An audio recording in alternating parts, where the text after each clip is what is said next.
कहते हैं कि आज के दौर में किसी भी अधिकारी को सिस्टम में रहकर काम करना पड़ता है, क्योंकि यदि सिस्टम में नहीं रहेगा तो उसे साइडलाइन कर दिया जाएगा। उस पर अक्सर राजनीति से लेकर बड़े बड़े लोगों का दबाव होता है।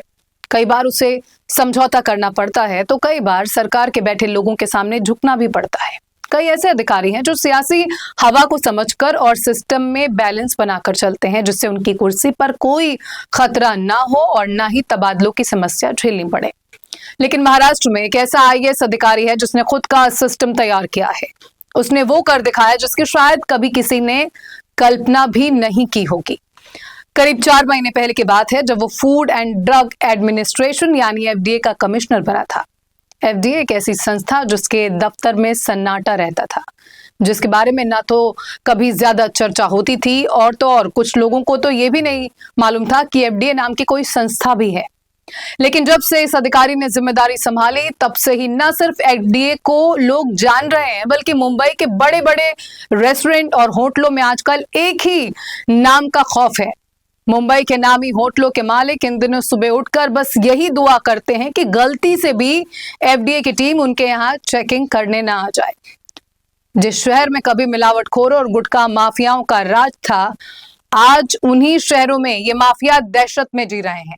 नमस्कार, मैं हूं पूर्णिमा शुक्ला और आप देख रहे हैं 24 न्यूज की खास पेशकश रियल लाइफ नायक। जी हां, एक ईमानदार अफसर की कोशिश, कर्तव्य निष्ठा, कड़े प्रशासनिक फैसलों और भ्रष्टाचारियों के खिलाफ जीरो टॉलरेंस की नीति के कारण आज मुंबई में लोग मिलावटखोरों और फूड माफिया उनसे कांप रहे हैं। 21 साल के करियर में 25 बार ट्रांसफर किए जाने के बावजूद भी मुंडे ने कभी भी अपने सिद्धांतों से समझौता नहीं किया। अपनी सख्त कार्यशैली और भ्रष्टाचार के विरोध के कारण उन्हें यह ट्रांसफर झेलना पड़ा है, लेकिन ना अंदाज बदला, ना शैली बदली और ना ही छवि। और यही वजह है कि आज उन्हें कोई रियल लाइफ नायक कह रहा है तो कोई सिंघम बता रहा है। दरअसल जिस एफडीए के दफ्तर का पता भी नहीं मालूम था, आज उसी दफ्तर में लोगों की भीड़ रहती है। मीडिया से लेकर सोशल मीडिया तक सिर्फ एक ही नाम की चर्चा है। लोग हर हाल में उनसे मिलना चाहते हैं, शिकायत करते हैं और लोगों की शिकायत पर कार्रवाई हो भी रही है। जिस फूड सेफ्टी के बारे में बात नहीं होती थी, आज हर कोई उसके बारे में जान रहा है। बड़े रेस्टोरेंट, सड़क किनारे की दुकानों, यहां तक कि बीएमसी, मंत्रालय, हाई कोर्ट और आईआईटी बॉम्बे जैसी दूसरी सरकारी संस्थाओं की कैंटीनों पर भी छापेमारी के बाद नियमों का पालन हो रहा है। उनकी सख्ती के डर से होटलों और वेंडर्स ने कड़ाही और किचन की साफ सफाई, पेस्ट कंट्रोल पर ध्यान देना शुरू कर दिया है। चाइनीज फूड और शोरमा में मिलाए जाने वाले हानिकारक कृत्रिम रंगों का इस्तेमाल भी काफी कम हुआ है। अखबारी कागज में खाना सर्व करने पर भी रोक लगाई गई है। दरअसल मई महीने की बात है जब तुकाराम मुंडे अपना 25वां ट्रांसफर का सर्टिफिकेट लेकर एफडीए के कमिश्नर बनकर मुंबई पहुंचे थे। वही एफडीए आयुक्त का पद संभालने के बाद से उन्होंने मिलावटखोरों पर जो शिकंजा कसा है उसने पूरे राज्य को हिलाकर रख दिया है। राज्य भर के कई होटलों, रेस्टोरेंट, डेयरी फार्म्स, तेल फैक्ट्रियों, गुटखे के तस्करों, जेप्टो, अमेजॉन, ब्लिंकिट जैसी क्विक कॉमर्स कंपनियों, रिलायंस जैसे बड़े बड़े स्टोर्स, नामी फूड चेन और सरकारी कैंटीनों पर छापेमारी की गई। प्रतिष्ठानों में एक्सपायरी खाद्य पदार्थ, गलत ब्रांडिंग, भरी गंदगी, रसोई में चूहों और तिलचट्टों का प्रकोप, जंग लगे और खराब रेफ्रिजरेटर, तापमान नियंत्रण व्यवस्था का अभाव, कर्मचारियों की चिकित्सीय जांच ना होना और आवश्यक दस्तावेजों की कमी जैसे गंभीर अनियमितताएं सामने आई। दूध, घी, खोया, पेड़ा, आम, सुपारी और तेल में मिलावट पाई गई। वहीं मिलावटी दूध, असुरक्षित पनीर, मावा और नकली घी बड़े पैमाने पर जब्त किए गए और जहां नियमों का उल्लंघन पाया गया उन पर तुरंत ताला लगा दिया गया। 3 महीने के अंदर 1100 से ज्यादा छापे, 150 लाइसेंस सस्पेंड, 1 लाख से ज्यादा, करीब 1.5 लाख के बराबर कथित मिलावटी दूध समेत करीब 50 से 55 करोड़ रुपए का असुरक्षित खाद्य पदार्थ जब्त। एनालॉग पनीर के निर्माण, भंडारण, बिक्री और इस्तेमाल पर बैन। आयुर्वेदिक दवा निर्माताओं के 10 लाइसेंस रद्द करने के अलावा गुटखा, पान मसाला के अवैध कारोबार के खिलाफ सैकड़ों गिरफ्तारियां भी की गई। इसके अलावा करोड़ों रुपए का गुटखा जब्त किया गया। वहीं हाल ही में विमल पान मसाला विज्ञापन को लेकर शाहरुख खान, अजय देवगन और टाइगर श्रॉफ को नोटिस भी दिया गया है। मुंडे ने कहा है कि चाहे ग्रामीण इलाका हो या शहरी, आम लोग हो या सेलिब्रिटीज, जहां भी जो भी नियमों का उल्लंघन करेगा उसके खिलाफ सख्त एक्शन लिया जाएगा। उन्होंने इसे एक अभियान बताते हुए कहा कि ये तो बस शुरुआत थी, आने वाले दिनों में इसका और ज्यादा बड़ा असर दिखेगा। मुंडे ने विमल पान मसाला जैसे ब्रांड्स के भ्रामक और सरोगेट एडवर्टीजमेंट पर भी कड़ा रुख अपनाया है।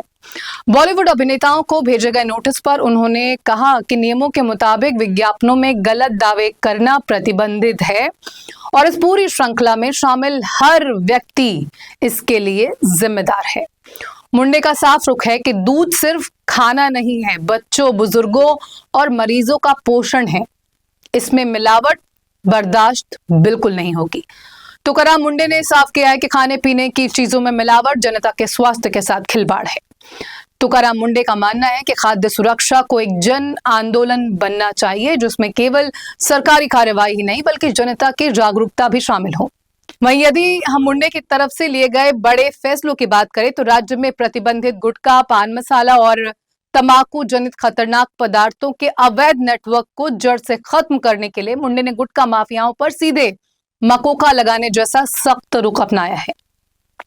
इसके अलावा होटलों और फास्ट फूड सेंटरों में एक बार इस्तेमाल हो चुके तेल को बार बार इस्तेमाल करने पर पूरी तरह रोक लगा दी और उल्लंघन करने वालों पर कड़ी कार्रवाई की जा रही है। मिलावटी भोजन की जांच रिपोर्ट में पहले 90 दिनों का वक्त अमूमन लग जाता था। मुंडे ने पब्लिक प्राइवेट पार्टनरशिप मॉडल के तहत 22 मान्यता प्राप्त लैबोरेटरीज के साथ करार करके इस समय को घटाकर 30 से 35 दिन कर दिया है ताकि मिलावटखोरों को तुरंत सजा दी जा सके। सुरक्षित भोजन स्वस्थ महाराष्ट्र अभियान के तहत राज्य भर के होटलों, रेस्टोरेंट्स, ढाबों, क्लाउड किचन और स्ट्रीट फूड वेंडर्स के लिए एक व्यापक गाइडलाइन भी जारी की गई है। इन नियमों का मुख्य उद्देश्य नागरिकों को शुद्ध भोजन और उनके अधिकार दिलाना है। फिलहाल महाराष्ट्र में कालाबाजारी और मिलावटखोरी के खिलाफ जारी कार्रवाई से माफियाओं में हड़कंप मचा हुआ है। नियमों का उल्लंघन करने वाले दुकानदारों और व्यापारियों पर ताबड़तोड़ कार्रवाई के कारण राज्य भर में माफियाओं में मुंडे का खौफ है। बीड जिले के ताड़सोना गांव के एक साधारण किसान परिवार में जन्मे तुकाराम मुंडे ने सीमित संसाधनों के बीच अपनी पढ़ाई पूरी की और 2005 के बैच के महाराष्ट्र कैडर के आईएएस अधिकारी बने। पिता के साथ खेतों में काम करने और बाजार में सब्जी बेचने से लेकर आईएएस बनने तक का उनका सफर बेहद शानदार रहा। सोशल मीडिया और प्रशासनिक हलकों में उनकी सादगी और सख्त शैली की खूब चर्चा होती है। मुंडे की पहचान सिर्फ सख्ती से नहीं, बार बार हुए तबादलों से भी है। करीब 21 साल के करियर में उनका 25वां तबादला हो चुका है। कई बार एक ही साल में दो, कभी 3 बार भी ट्रांसफर हुए। उनका भ्रष्टाचार और नियमों के उल्लंघन के खिलाफ जीरो टॉलरेंस साफ नजर आता है, जिसके चलते उनके समर्थक उनको आईएएस सिंघम तक कहते हैं। वो जहां भी गए सिस्टम सुधारने की कोशिश की। जब वो सोलापुर के कलेक्टर बने थे तब वो गन्ना बेल्ट में गिरते जलस्तर को ठीक कर सूखे से तड़पते गांवों में उन्होंने पानी पहुंचाया और वाटरमैन का खिताब जीता था। वहीं नवी मुंबई में नगर निगम कमिश्नर रहते हुए उन्होंने बड़े पैमाने पर अवैध कंस्ट्रक्शन और अतिक्रमण पर बुलडोजर चलवाया था। वहीं अब फूड एंड ड्रग एडमिनिस्ट्रेशन के कमिश्नर के रूप में उन्होंने ड्रग सिंडिकेट्स और मिलावटखोरों के खिलाफ ताबड़तोड़ कार्रवाई जारी रखी है। अपने कड़े और निष्पक्ष फैसलों के चलते उन्हें कई बार जान से मारने की धमकियां भी मिल चुकी हैं, लेकिन उन्होंने कभी अपना रास्ता नहीं बदला। अपनी बेदाग ईमानदारी, राजनेताओं और भूमाफियाओं के सामने न झुकने की आदत के कारण उन्हें लगातार तबादलों का सामना करना पड़ा। नेता उन्हें जिद्दी मानते हैं, लेकिन जनता के बीच उनकी छवि हीरो की तरह है। राजनीतिक दबाव या प्रभावशाली लोगों की परवाह किए बिना काम करने की छवि ने मुंडे को रियल लाइफ सिंघम और नायक का टैग दिलाया है। लेकिन बॉम्बे हाईकोर्ट ने लगातार उनकी कार्यशैली पर सवाल भी उठाए हैं। वहीं कुछ आलोचक मानते हैं कि सख्ती के साथ कारोबारियों को सुधार का समय भी मिलना चाहिए। कुल मिलाकर मुंडे की वजह से मुंबई और महाराष्ट्र में अब फूड सेफ्टी लोगों की प्राथमिकता बन चुकी है। एक अफसर ने पूरे शहर का चूल्हा हिला दिया है। मुंबई और महाराष्ट्र के लोग कह रहे हैं कि हम कितने खुश नसीब हैं कि हमारे पास एक ऐसा आईएएस अधिकारी है जो फूड माफियाओं के लिए काल बन चुका है। चाहे कोई बड़ा राजनेता हो, रसूखदार कारोबारी हो या माफिया, तुकाराम मुंडे ने कभी किसी के दबाव में काम नहीं किया। उनके लिए कानून और जनता का हित सर्वोपरि रहा है। नियमों पर अड़े रहने और नेताओं की अनुचित मांगों को न मानने की वजह से उन्हें करीब 20 साल के कार्यकाल में 25 से ज्यादा बार ट्रांसफर झेलना पड़ा। उनके तबादले किए जाते रहे, लेकिन बार बार होने वाले ट्रांसफर ने भी कभी उनकी ईमानदारी और हौसले को कम नहीं होने दिया, बल्कि जनता के बीच उनका सम्मान और ज्यादा बढ़ा दिया।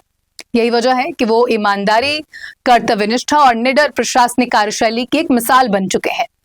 वहीं मुंडे की तुलना हरियाणा के पूर्व आईएएस अशोक खेमका से भी की जाने लगी है। दरअसल अशोक खेमका इस बात की जीती जागती मिसाल थे कि यदि एक अधिकारी पूरी तरह से ईमानदार और साहसी हो तो वो अकेले दम पर पूरे देश की सड़ी गली व्यवस्था को बदल सकता है। वहीं अब मुंडे भी उसी राह पर हैं, लेकिन चुनौतियां उनके सामने कम नहीं है। फिर भी मुंडे खुद कहते रहे हैं कि वो आईएएस से रिटायर होंगे, लेकिन सार्वजनिक सेवा से कभी नहीं।